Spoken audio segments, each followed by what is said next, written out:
Om Sadashiva Samarambam Shankaracharya Madhyamam Asmadacharya Paryantam Vande Guru Param. Om Namastê, bem-vindos de volta. Eu gostaria de iniciar ouvindo vocês. O que vocês têm a dizer? Quais são as últimas da parte de vocês, né? Dos alunos que estão processando esse conhecimento e, né, assimilando e transformando suas vidas. Alguém tem alguma coisa para compartilhar ou perguntar?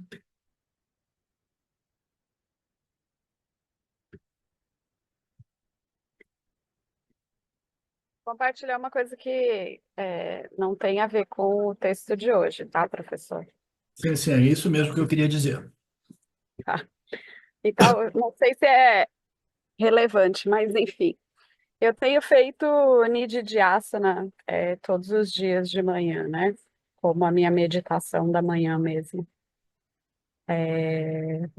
E essa noite eu tive um sonho, assim, né? Com os ensinamentos e tal. E justamente o Nididhyasana de ontem foi o Nididhyasana que falava, né?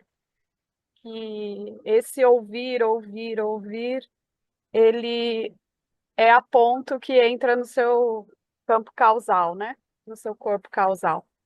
E eu senti nesse sonho que esses ensinamentos estavam no corpo causal, né? E, e eu chorei muito durante o sonho, com a emoção de receber aqueles ensinamentos durante o sonho, né? E você estava no meu sonho, como professor, né? E, e aí eu percebi que esse Nididhyasana que eu tenho feito, ele está refletindo no corpo causal. É só um compartilhar aqui, não sei se é relevante, mas é que essa noite foi bem forte isso. Eu falei, nossa, que incrível, que bom, né? Tá no... Sim, Enfim, sim, é se é relevante, sim. relevante. É relevante, sim, Betânia, porque o processo é esse mesmo, né? Quanto mais a gente trabalha, né, na contemplação desses ensinamentos, mas ele vai criando raízes mesmo, né? Ele vai, né, se tornando vassanas favoráveis, né, ao autoconhecimento, né, devidamente retido, né? Porque você precisa ele devidamente retido no corpo causal, porque é ele que vai produzir as suas respostas no dia a dia, né? Principalmente nos momentos mais adversas, você quer responder a partir das vassanas que estabelecem a sua identidade como livre, independente das adversidades do momento, né? Então, o processo é esse mesmo. E esse processo, às vezes, se manifesta assim. Eu tive algumas passagens no período, né, que eu entrei em contato com o Vedanta e o James, né? Eu fiquei tão envolvido em tudo isso que o autoconhecimento ele aparecia nos meus sonhos também, né? E é uma indicação legal. Não que no sonho a gente tenha uma capacidade de discriminação tão clara, né? Para estabelecer mais assimilações ou internalizações de conhecimentos, porque o intelecto é numa condição, né? Mais precária, né? No estado do sonho, né? Com a mente do sonhador. Mas é um ótimo indicador de que o conhecimento está sendo semeado no corpo causal, entendeu? E é bacana. Eu lembro que algumas vezes ocorreu comigo também e eu fiquei emocionado de ver, uau, olha só, até no sonho eu estava, de qualquer modo, né, em sintonia com a minha real natureza, né?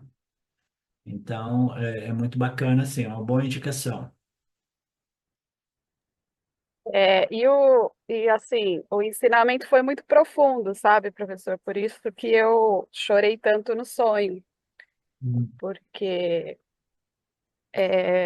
Você me falava e aí eu estava no mundo agindo daquele jeito. Você me falava assim, você não é o arrancara, então, ao estar no mundo, não seja o arrancara. E quando você estiver perto de alguém, não se ache o arrancara separado de todos. Você é Brahman, então tudo está contido em você.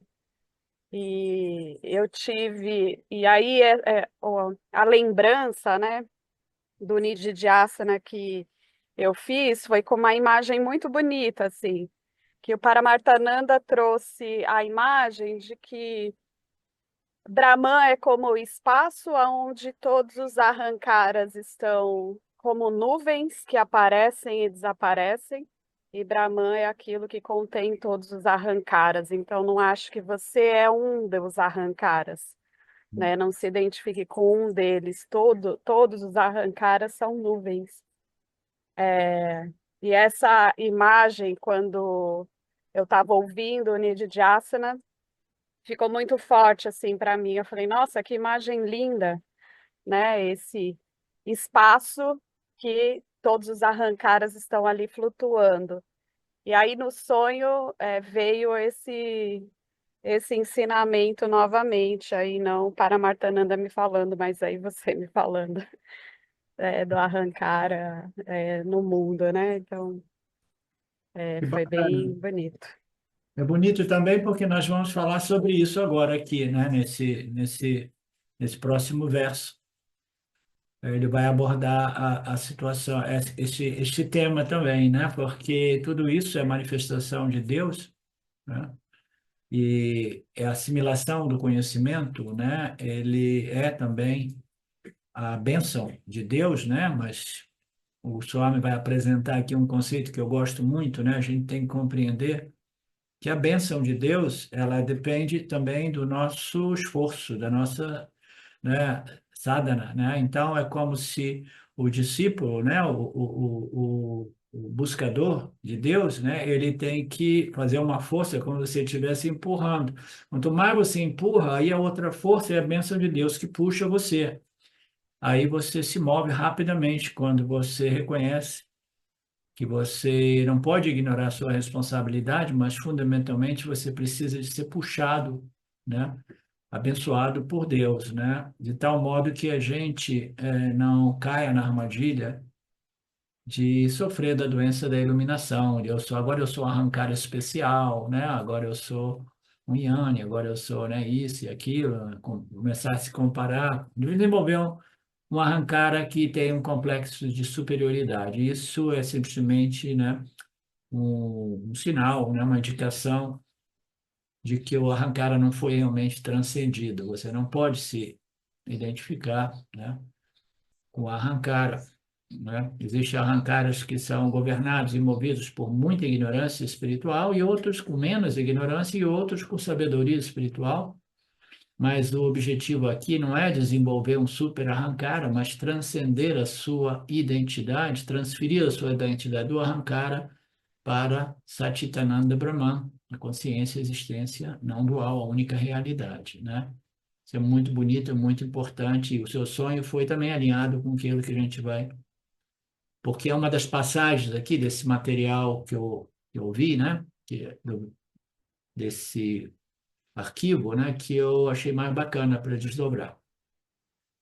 É muito legal. Muito obrigado, Betânia, por compartilhar. Alguém mais? Alguém tem alguma pergunta, questão?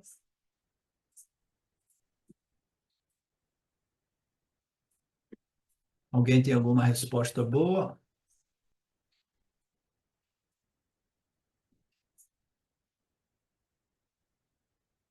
Então vamos lá. O Krishna ele continua enumerando, né, as suas glórias, que são as glórias do Senhor, né? Ele diz que eu sou o famoso Vratsama Mantra, eu sou o Gayatri, como nós acabamos de ver, né? E ele nos lembra aqui que a cerimônia de aceitação, né, quando nós somos iniciados, né? Iniciados, né? Então, por propor, você, Betânia, é uma iniciada? Sim ou não? Você é uma iniciada, entendeu? Mas só que você não é iniciada dentro da estrutura da cerimônia védica, né? A iniciação guru-discípulo é uma É iniciação invisível, ela é interior, entendeu? Eu simplesmente aceito o professor, o guru, e eu me coloco com a mente aberta neste processo de assimilação do autoconhecimento. Diga, Betânia.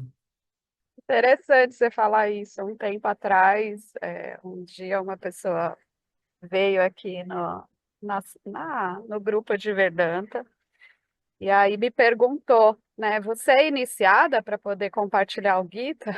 Eu falei, eu falei, não, eu sou só uma estudante, né? Não sou iniciada, então, tipo, Então, a na pessoa próxima ficou vez, você pode assim. dizer que sim, que você é iniciada, porque você se iniciou, né? Por si, através da sua atitude, o seu desejo, né? De assimilar esses conhecimentos, e o seu professor te encorajou a compartilhar esses ensinamentos, tá? Então, existe a iniciação, sim, não é uma iniciação formal, tradicional, védica, tá? A iniciação é uma coisa muito interior, porque existem pessoas que fazem a cerimônia de iniciação, mas jamais iniciam realmente o processo, tá? Não existe uma cerimônia. É como o sannyasi. O sannyasi, ele pode ser um sannyasi formal, né? Que utiliza aquelas vestimentos de cor ocre, né? Ou laranja, e vive num gurukula ou num ashram, mas ainda assim ele pode ter uma mente que ainda presa ao materialismo, né? Ao materialismo mundano e materialismo espiritual. Então, ele não renunciou realmente, né? Então, o que é o sannyasi, como o Swami Ji diz, né? Se alguém te perguntar, você é uma sannyasi, Betânia? Você diz sim. Você é uma iniciada? Eu digo sim. Mas você não usa nem as cores? Sim, mas o meu sannyasi é um sannyasi diferente. Você explica, sannyasi significa renunciar. Eu estou renunciando o ego.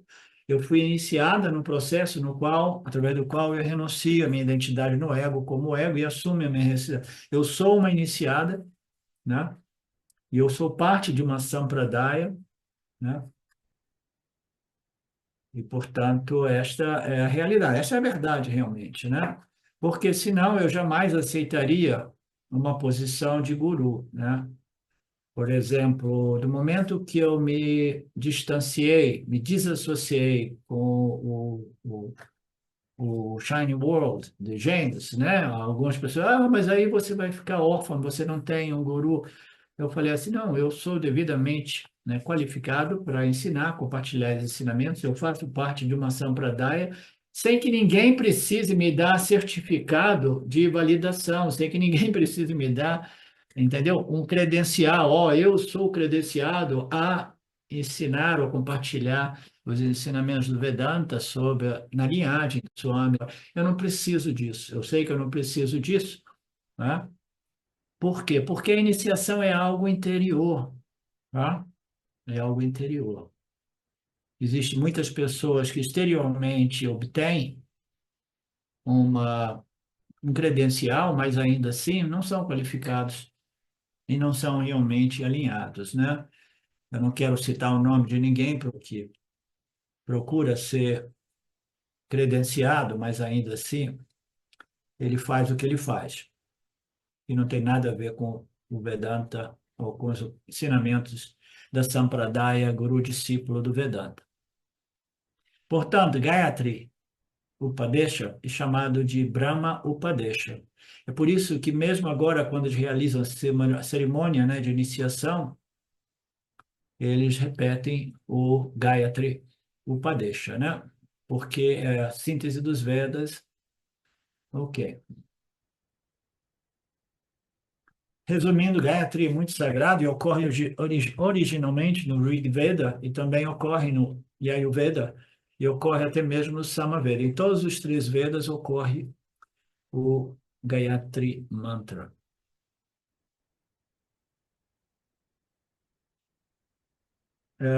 Em todos os meses, eu sou o mês Margashirisham, que é o mês entre 13 de dezembro e janeiro. Já comentei sobre isso, né? Na Índia é o único mês que a temperatura é agradável, e não somente por causa da temperatura mais amena, né? Mas é um período no qual a terra se torna rica, né? A chuva tem um poder de enriquecer a terra incrível, né? Então, os grãos e os frutos das árvores, tudo brota, né? A colheita vem logo depois, né? Então, é dito ser um período de fertilidade e abundância, né? O mês da abundância, a colheita dos frutos, né? Alguns comentaristas apontam que isso pode ser, em analogia, comparado ao alvorecer das divindades, dos devas, né? É como se os devas estivessem dormindo, né? Aí eles acordam na primavera, quando existe, né, a colheita, quando existem as flores, os frutos, os grãos, as colheitas, né? Aí no inverno eles dormem. Nos outros meses eles dormem, ou não, ou de repente, vamos ver o que o Swami diz aqui. Aí o Swami diz que, segundo os Vedas, né, algumas desses Puranas, ou dessas escrituras védicas, o ano nosso é igual a um dia no calendário dos Vedatas, né? É uma escala de tempo diferente. Então, um dia é equivalente a um ano nosso. E o dia dos Vedas deve começar no dia do Sankramana. Tem o Pongal, o festival Pongal, que eu nunca entendi, que era famoso, é famoso lá no sul da Índia também, que é no período da primavera. Assim, a gente sempre via, né, quando íamos lá, esse Pongal. Ah, tem um Pongal, uma barulheira enorme, pessoas vinham de toda parte da Índia, né? Então, tudo isso é parte dessa cultura, né, hindu. Um pouco antes do início do dia, a hora é chamada de Brahma Muhurta, a hora do Criador, horário Satvik. De manhã cedo, entre 4:30 e 6, é considerado Brahma Muhurta. Então, se os dias dos Devas começam no 15 de janeiro, pouco antes de 15 de janeiro, essa duração deve ser Brahma Muhurta para os Devatas. Supõe-se que Brahma Muhurta seja um período satívico. Portanto, este é o período indicado, supostamente considerado, né, sugerido como um mês bom para fazer todo tipo de sadhana espiritual. É por isso que nesse período, em Tiruvannamalai, existe uma multidão de pessoas indianas e de fora da Índia fazendo todos os tipos de rituais que são celebrados em datas especiais, segundo esse calendário, né, hindu, védico, né? Esse mês é escolhido em o período entre 15 de dezembro e 15 de janeiro, etc. Entre as 6 estações, mudando de assunto, né? Ele diz: eu sou Vasanta, primavera. As 6 estações são primavera, aí depois as monções, o período de chuva, como nós temos aqui, o outono e o início do inverno, meados de novembro, etc, etc. E Grisman tem 6 estações, né? Existem 6 estações, que era o calendário ah, que eles utilizavam, né, na Índia, né? Eles se baseavam nesse calendário, né? Ele diz que nos dias de hoje nós adotamos o calendário ocidental, né, britânico, né, de 4 estações. E na verdade, na Índia não existem nem 4 estações, existem mais ou menos 3 estações. Chuva, né? Primavera, chuva, chuva, primavera e depois um verão brabíssimo.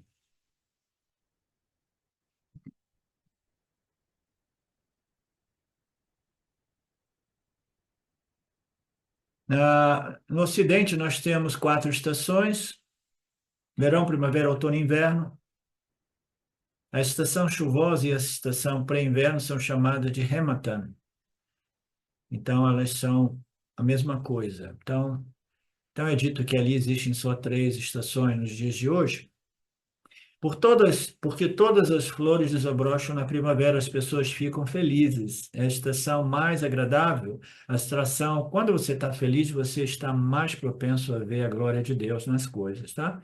Então é um ciclo, né? Retroalimentado. Você vê esses símbolos de Deus maravilhosos que nos dão grande satisfação e prazer mais facilmente quando a experiência é muito agradável mesmo, né?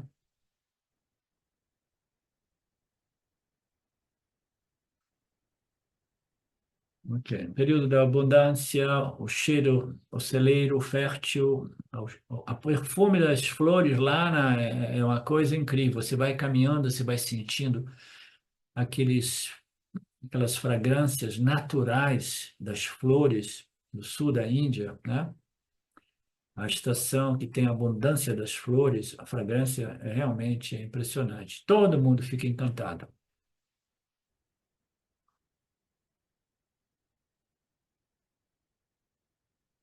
Ok. No verso seguinte, ele diz, aí ele vai numa outra batida aqui, ele diz: Eu sou aposta em todas as práticas enganosas, eu sou o brilho daqueles intelectos satívicos e brilhantes, eu sou o esforço daqueles virtuosos que observam e lutam para viver em harmonia com o Dharma, né? Eu sou aposta entre todas as atividades que causam declínio espiritual.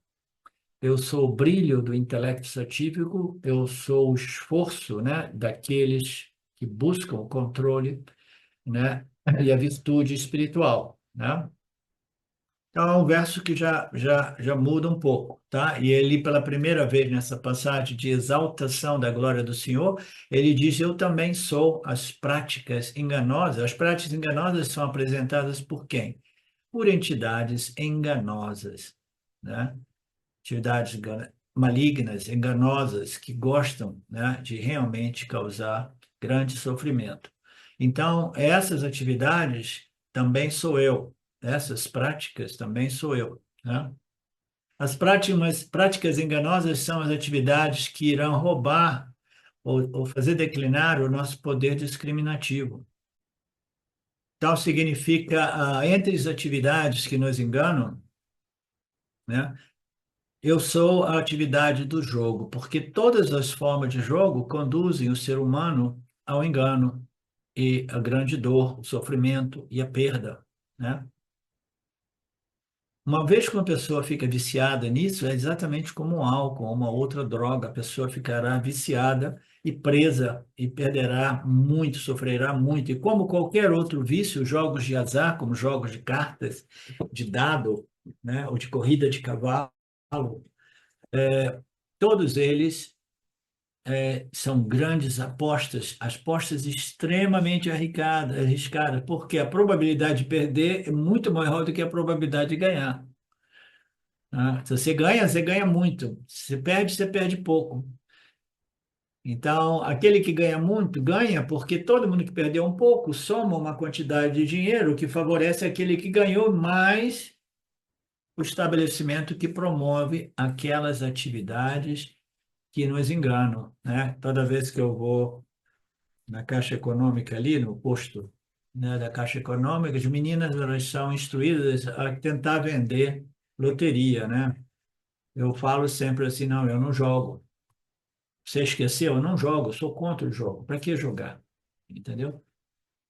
Isso aí, você não deveria estar tentando vender, mas eu sei que você tem que vender. Isso aí é um imposto embutido, é um grande engano, né? Então, qualquer aposta, qualquer jogo, ele tende a criar vício e desilusão, né? Sofrimento, porque você acaba perdendo, porque a tendência é essa. Você vai perdendo hoje, perdendo amanhã, perdendo, e dependendo do quanto envolvido você esteja nesta atividade que destrói o intelecto humano, né, mais você vai apostar. Tem pessoas que acabam apostando tudo. E o que eu quero aproveitar para ilustrar isso é que os jogos de azar, assim por dizer, né, de apostas, isso e aquilo, eles se estendem na área do empreendedor também, do empreendimento. Aqueles pequenas pessoas de negócio, né, elas vão desenvolvendo uma mente que aposta, né? Uma mente. Por que que uma mente quer apostar? Ela quer simplesmente criar um atalho. Ela quer ficar rica rapidamente, tá? Então ela cai nesta vássana do materialismo que quer, né, ficar rico rápido, né? Aí começa a apostar. E é aí que muitas vezes os empreendedores, quando vem uma oportunidade, eles colocam todas as suas fichas naquele empreendimento e perdem tudo, né? Eu experimentei isso na América, eu perdi uma boa parte das reservas que nós tínhamos construído na Itália com grande trabalho, com grande esforço, porque eu fui envolvido com uma pessoa que era como é que se diz? Um azarão, um apostador, né? Tanto é que ele não tinha quase dinheiro, porque a vida toda ele foi apostando, apostando, e chegou a ser muito rico, perdeu tudo, apostando tudo, né? Porque ambição, eu quero ficar rico, muito mais rico, eu quero apostar mais. Então é uma coisa muito viciada e a força por trás disso, no início, é um desejo pelo materialismo que em alguns casos, né, compele a pessoa a apostar tudo, né? No caso de Arjuna também, nós sabemos que no capítulo 1, que a gente, em geral, a gente não aborda nas nossas classes do Vedanta, é o capítulo no qual a situação social, né, dentro do âmbito do Mahabharata, né, a situação social é descrita, os personagens, isso e aquilo, e o modo qual o Arjuna, os Panvadas, né, a pessoa, o pessoal da família dele foram induzidas ao jogo através de determinadas coisas que colocaram na bebida deles, e aí eles ficaram presos, foram apostando, apostando e perderam tudo, né? E aqui ele fala sobre uma outra entidade que foi perdendo tudo, perdeu até a mulher e os filhos. Olha que doideira, né? Eles vão ficando presos, viciados, e no final eles querem prestar tudo. Eu conheci uma pessoa recentemente que é um bom pedreiro, trabalhou para mim algumas vezes por aqui, mas ele está todo enrolado porque ele tem o vício da aposta. Quase todos nós conhecemos algumas pessoas com esse problema, né? É uma ambição, um desejo de obter ganho material mundano rapidamente, correndo riscos desnecessários. E quando você perde, a dor psicológica é monstruosa. Quando eu perdi todo aquele dinheiro, nossa, como eu fiquei mal, né? Fiquei muito mal mesmo.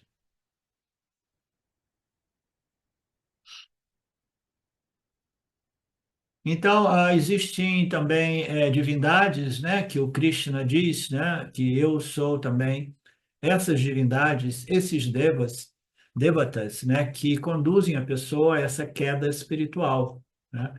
No Bhagavatam é dito que em Kali Yuga, que é o período, supostamente o período no qual nós estamos vivendo, né, Kali, a deusa do mal, né, a deusa destruidora, a deusa a dármica, que curte, né, a dor e o sofrimento humano, né, que se nutre de tudo isso. Então, no Kali Yuga, a Kali Deva, ela, ela, ela estaria em todos os lugares, né? E ela é aquela força que está sempre querendo derrubar as pessoas no caminho de Deus, no caminho do Dharma, né? Ela é uma entidade simbolicamente que desafia Deus, né? Então tem uma história muito legal, elaborada, na qual Kali, né, foi expulsa, né? Então os deuses do bem, né, a Ishwara e os seus avataras, ou as divindades destas dimensões celestiais, pegaram ela aqui, né, e disseram assim: você não vai ficar mais livre, não, você vai ficar só num local confinada, tá? Para você não ficar aí iludindo e destruindo as mentes humanas, né? Você não vai ter mais a liberdade para conduzir as pessoas ao declínio espiritual e ao sofrimento. Então, a Ishvara permite que Kali Deva permaneça em alguns locais apenas no planeta. Se um ser humano for a tais lugares, ele será sugado. Existem esses lugares? É lógico que existe. Você vai em qualquer cidadezinha no Brasil, você vê lugares, aquelas coisas que a gente diz das luzes vermelhas, que tem o quê? Drogas, prostituição e jogo, né? Então, só de chegar próximo de um bairro daquele, né? Isso não só no Brasil, mas em todos os lugares, tá? Só de chegar perto de um bairrozinho daquele, umas ruas daquelas, né? Você sente uma vibração, uma energia terrível, entendeu? Então, os indivíduos, né? É como se Kali estivesse nesses locais, contidos nesses locais, mas agora está espalhado em tudo, penetrou toda a sociedade, né? Penetrou e se disfarçou, né? Através de entidades, né, que supostamente não são malignas, né, mas fundamentalmente são, né, e continuam infiltrando e destruindo o Dharma, né? Então, se você vai num lugar desse, né, você vai ser sugado. A sua discriminação vai ser comprometida, sua energia vai ser mudada, e aí você entra, você tem uma experiência envolvendo drogas, álcool, prostituição ou jogo, e aí, cara, para sair vai ficando sempre mais difícil. Se você for, fique atento, você será sugado. Você será derrubado por Kali Devata. Então, Kali Devata é aquela Deus que se nutre da dor, do sofrimento, que envolve conflito, briga, discórdia, né? Gritos, bebedeiras, prostituição, jogos, perda de tudo, né? A perda da discriminação e a ira, a raiva, né? Então, entre todos os Kali Devas, né? Em todas as atividades, né, do Kali Deva, as atividades que devem ser evitadas pelo buscador de moksha, eu sou a aposta, tá? Então, fique muito atento, porque eu também sou isso, né? Eu também sou isso. Por quê? Porque eu tenho que conceder a vocês também situações para que vocês possam ser testados e, se vocês falharem, vocês irão exaurir Papa Karma com grande sofrimento.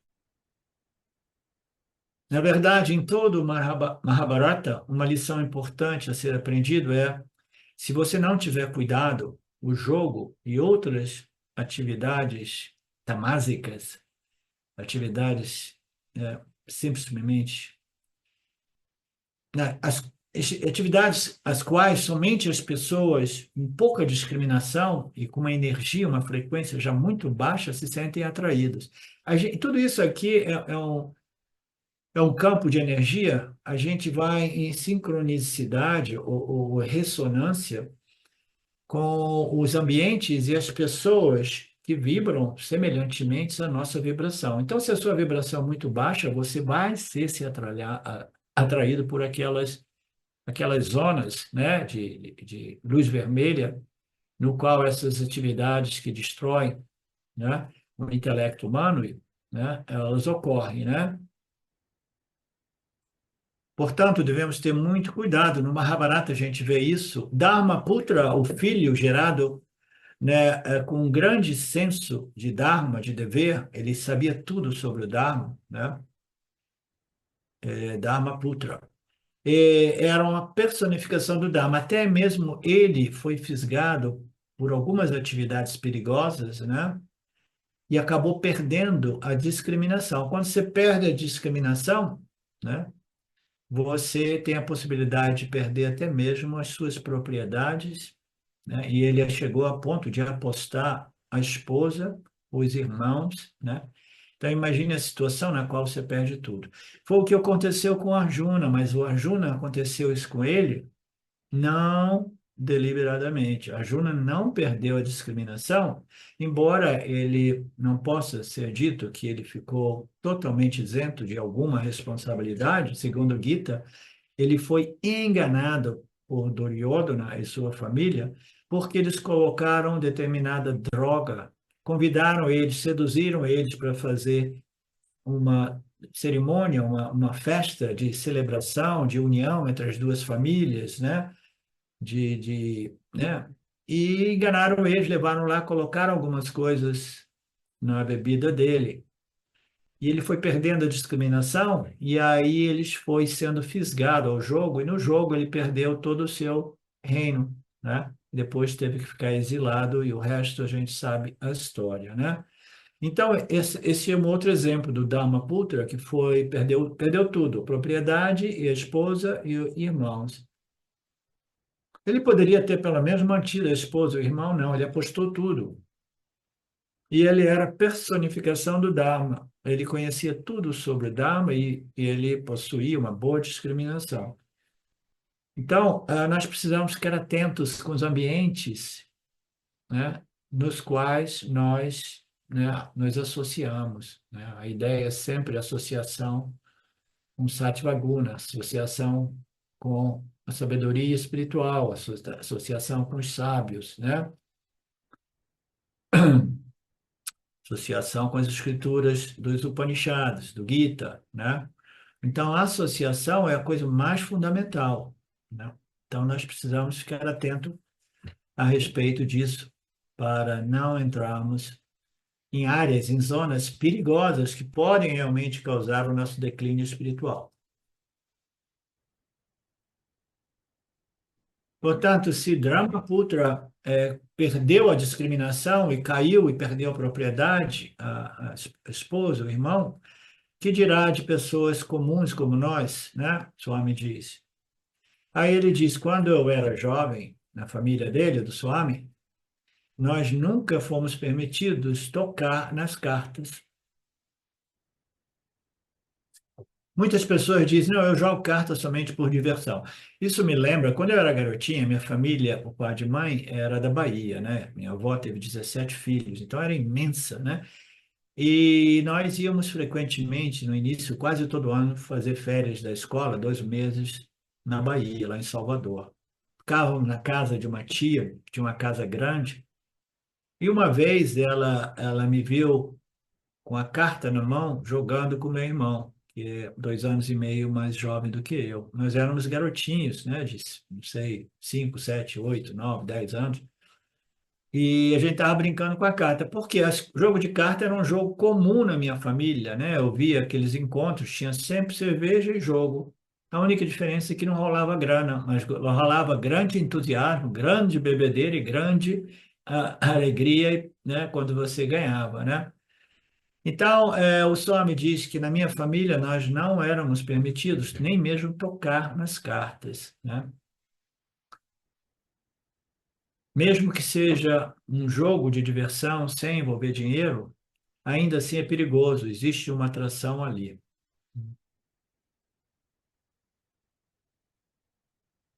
Isso me lembra uma outra passagem interessante. Aquele tempo na Índia, quando eu vivia lá no norte da Índia, né, a Silvia estava comigo já, e a gente tinha uma casa legal, e eu tinha o meu filho comigo e o amiguinho dele muito frequentemente estava com a gente, né? E como não existia diversão, não existia televisão, não existia celular, não existia nada, né? Então, o joguinho da carta, de vez em quando, era uma coisa que a gente fazia, né? Eu e a Silvia, a gente jogava, outras pessoas se reuniam para jogar carta, mas sem envolver dinheiro, né? Aí um dia o meu filho quis jogar carta, ele tinha aprendido um joguinho, quis jogar carta e ele quis apostar dinheiro, né? E eles tinham um pouquinho de dinheiro, porque eu dava uma mesadinha para eles, e eles tinham um pouquinho de dinheiro. Aí eu falei, você quer jogar e quer jogar com dinheiro? Tudo bem. Aí ele jogou com dinheiro, como eu sabia jogar melhor do que eles, eu ganhei todo o dinheiro deles. Aí no final, eles pensaram que eu não ia ficar com o dinheiro deles, né? A Silva talvez lembre daquela passagem lá. Eles choravam tanto quando eles viram que eu fiquei com o dinheiro deles, entendeu? Uma dor incrível de ter perdido o dinheiro deles. Aí eu dei o dinheiro de volta para ele. Eu falei: se você aprender a nunca querer jogar com dinheiro, tá? Causa muita dor.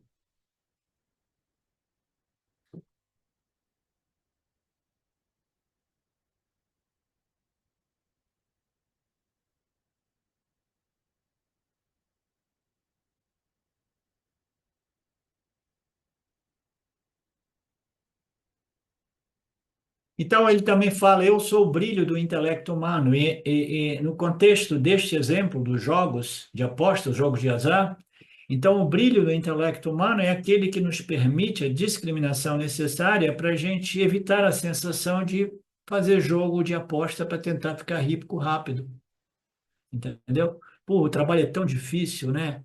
Trabalho tanto, ganho isso, como é que eu vou conseguir comprar uma casa, né?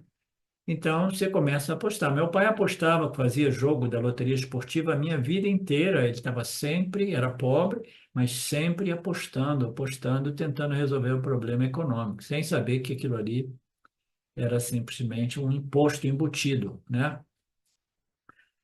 E quase todo mundo perde. Então, sem dizer que o governo fica com uma boa porção do ganho, né?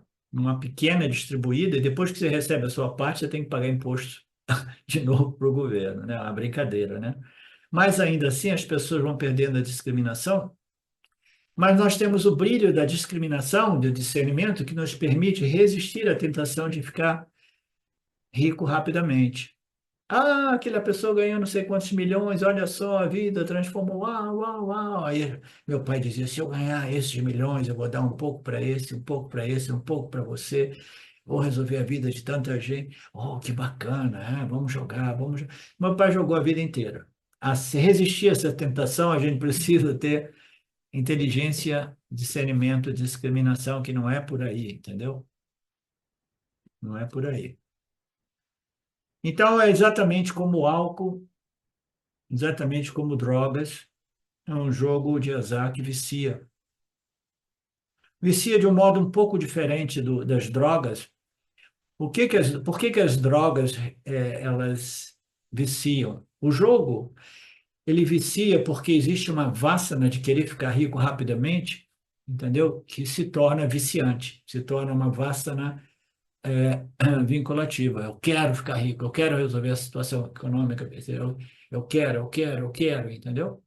Então, este é o mecanismo do vício para o jogo. Agora, no caso das drogas, o vício é simples, porque a pessoa que se mete em drogas, quase que invariavelmente, elas experimentam muito sofrimento já psicológico, emocional.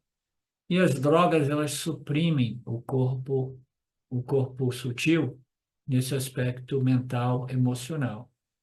Então, você que já está sofrendo de uma condição psicológica, mental, emocional precária, né? Quando você contata o álcool, entre outras drogas, você experimenta a supressão daquela dor psicológica, emocional, né? Mental, psicológica. Então você fica preso nas drogas por isso, né? Porque é um grande supressor da dor emocional humana. E aí fica muito difícil de sair dessa situação. Por isso que as pessoas viciadas em pinga, cachaça, tem alguns por aqui, nunca conseguem se livrar. Porque apenas tem uma diversidadezinha, a dor psicológica e emocional volta e imediatamente você quer, né, removê-la através desse elemento que suprime aquela dor. Eu sou o intelecto que permite a você resistir a essas tendências, né, pelo jogo, pelo álcool, pelos vícios, como se aquilo pudesse realmente resolver eficazmente, né, de modo eficaz e eficiente, a problemática financeira e a problemática psicológica humana. Nada disso vai resolver, somente o processo de desenvolvimento desta sabedoria espiritual. Portanto, eu sou o Sattvaguna nas pessoas satívicas. Esse Sattvaguna representa a inclinação espiritual, Rajoguna representação a inclinação materialista. Rajoguna representa a inclinação por ganho, né? Resolução dos dois campos de busca humana, o Artha e o Kama. Eu quero segurança econômica, financeira, e eu quero a capacidade de haver todos os prazeres sensoriais humanos. Quero isso, eu quero aquilo, etc. Né? E eu quero, né, dinheiro, propriedade. O problema do Artha Kama é que, em geral, as pessoas ficam presas e viciadas e nunca encontram um ponto de equilíbrio no qual a pessoa diz, não, eu já tenho o suficiente de Artha Kama, eu posso me concentrar mais em Dharma Moksha, né?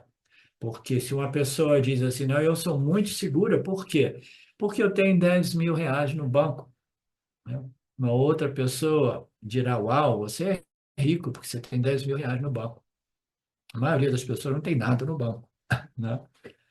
Então, mas para outras pessoas, elas veem assim, eu tenho 100 mil reais no banco e eu me sinto pobre. Por quê? Porque eu preciso de 5 milhões, de 10 milhões. Então, é tudo muito relativo, né? Então, o Artha Kama, né, seguranças e prazeres sensoriais, é uma inclinação natural dos indivíduos mais rajásicos, porque os indivíduos tamásicos eles nem vão buscar Artha Kama, eles simplesmente querem o quê? Ah, não, eu vou obter, como é que é? Essas ajudas, né, do governo, Bolsa Família, o passe, isso e aquilo. Os Estados Unidos é cheio disso também, né? Não, eu não vou fazer nada, eu vou viver do Estado, né? São pessoas tamásicas, as sociedades em geral, é, socialistas, comunistas, são de pessoas tamásicas, né? Então, eu sou o Rajoguna para aqueles que buscam, né, o Dharma. Eu sou para aqueles que buscam segurança e prazer. E eu sou, né, o Sattvaguna para aqueles que buscam Dharma Moksha, retidão e libertação. Tamoguna obstrui a nossa inclinação para ambos. O Tamoguna obstrui a nossa inclinação para atividades para o ganho, para o estabelecimento de Artha Kama, e nem se pode falar da, da tendência de busca por, karma, por Dharma Moksha. Ela nem passa nos sonhos, né, de uma mente tamásica, né? A mente tamásica é uma mente que tem que entrar no materialismo humano antes de nada, entendeu? Tem que esquecer de viver de migalhas, né? De programas do governo, que quanto mais filho, mais você recebe, né? Eu sou pobre, mas eu tenho a minha cervejinha, isso e aquilo, né? Então, a pessoa, ela tem que deixar aquela condição tamásica, entrar numa condição rajásica, entrar na sociedade, jogar seguindo as regras do jogo, desenvolver, né, as buscas, né, os ganhos, né, de seguranças e prazeres, e depois a pessoa madura vai dizer assim, não, eu cansei, eu quero Dharma e Moksha, né? Satvika, inclinação espiritual.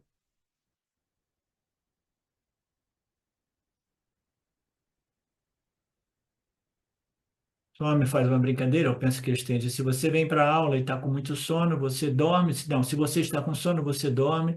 Isso é uma condição tamásica.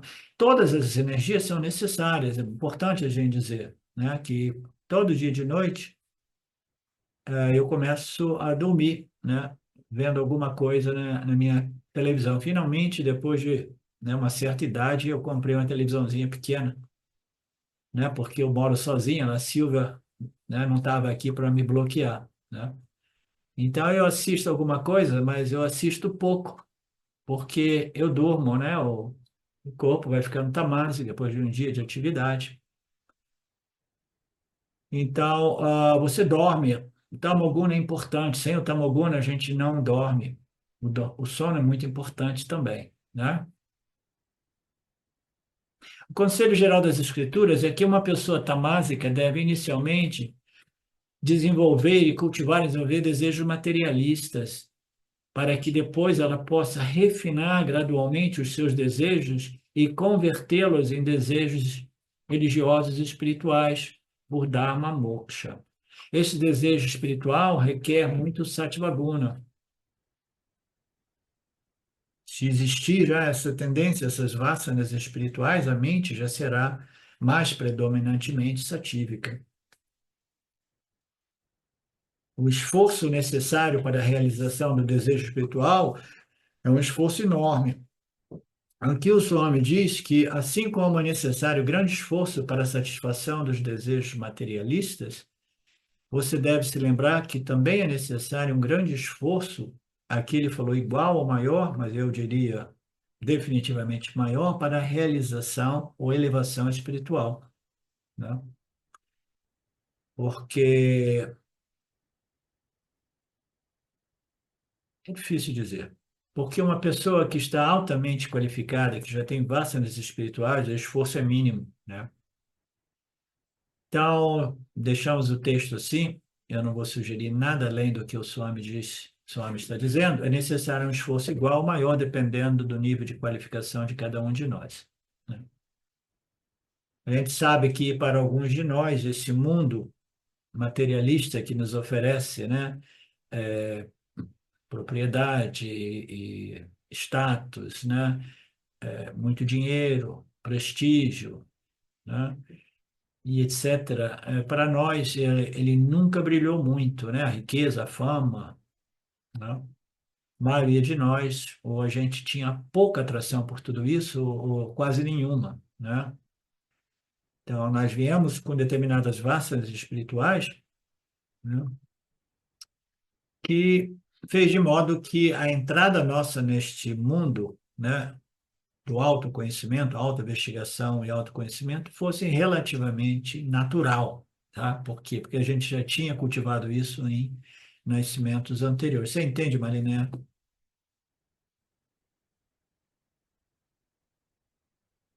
Nós já viemos com esse desejo espiritual, portanto, talvez para uma pessoa com uma vasta espiritual, a ideia de colocar esforço para ganhos materiais nem aparece, né? Mas para obter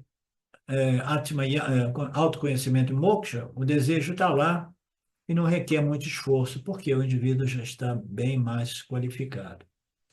A gente sabe que para tudo isso requer muita purificação, refinamento mental, e para isso requer esforço. E onde é que eu começo esse esforço? Você começou em vidas passadas, cara. Senão você não estaria numa aula de Vedanta, tá?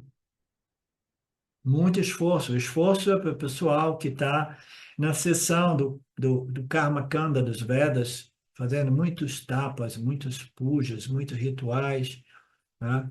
Muitas atividades, né, espirituais, sadhanas, mais físicas e mentais, verbais. Então, esse esforço espiritual irá fortalecer a mente do indivíduo, né? E irá produzir determinadas qualificações, porque no início do desenvolvimento dessa purificação, a coisa mais importante é não desistir, é a perseverança, porque quando a mente é muito ainda relativamente impura, a gente sente que quase a gente não está progredindo, tá? Então, a confiança nas escrituras e a perseverança, né, determinação, é importantíssima no início. O esforço. Eu quero purificar, controlar os meus pensamentos, a minha mente, educar a minha mente, o meu intelecto sobre a luz desses ensinamentos. Eu compreendi o valor de tudo isso, né?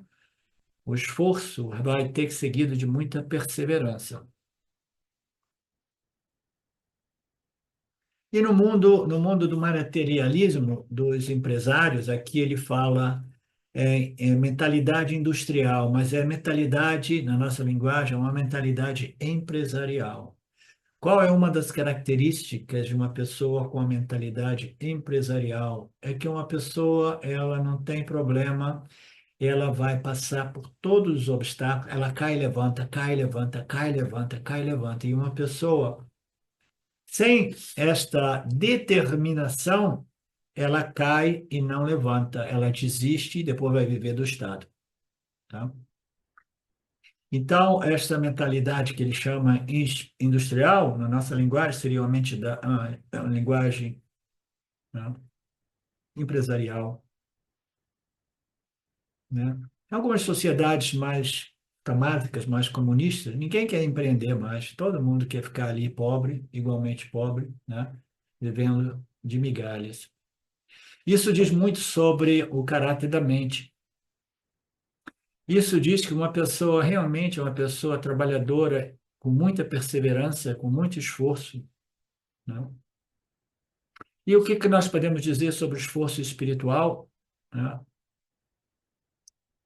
O esforço espiritual depende de valores diferentes, de um valor espiritual, vasanas espirituais, e o esforço necessário vai depender do quanto bem estabelecidas sejam essas vasanas. Isso levará ao quê?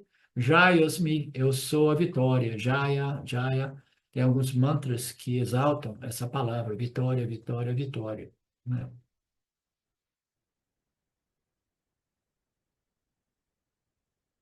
Sucesso. Então é por isso que olhem na ordem inversa, Satvaguna, esforço para vitória.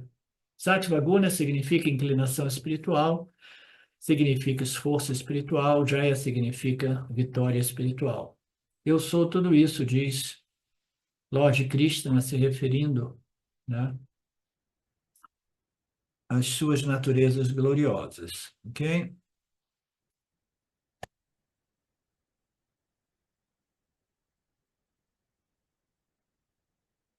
Alguma coisa mais?